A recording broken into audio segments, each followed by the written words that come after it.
ছোট্ট বন্ধুরা, আজকে আমরা একসাথে হ বর্ণটি প্র্যাকটিস করব।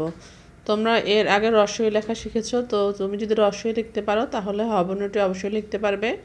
এই যে একটু ঘুরিয়ে এনে তীরের মতো করে এরপর নিচে নামিয়ে দিলে আর উপরে মাত্রাটা দিয়ে গেলে হয়ে গেল হ। আর উপরে যদি এই চিহ্নটা দিয়ে দাও তাহলে সেটা হয়ে যাবে রস্বই। আবার দেখো, এই যে আমরা হ কীভাবে লিখলাম। আবার দেখো, সরয়ের মতো শুরু করে তিনের মতো একটু নিয়ে নিচে নামিয়ে দিলে আর উপরে মাত্রাটা দিয়ে দিলে হয়ে গেল হ। একই বর্ণ তোমরা বারবার প্র্যাকটিস করবে, তাহলে তোমাদের হাতের লেখা অনেক ভালো হবে। আর হ আর রস্বই যদি তুমি একসাথে প্র্যাকটিস করো তাহলে দুটোই একসাথে শেখা হয়ে যাবে। তোমাদের জন্য অনেক অনেক শুভকামনা থাকলো। আর আরও বেশি বেশি ভিডিও পেতে পেজে লাইক দিয়ে রাখো আর চ্যানেলটি অবশ্যই সাবস্ক্রাইব করো। সবাই ভালো থেকো। আল্লাহ হাফেজ।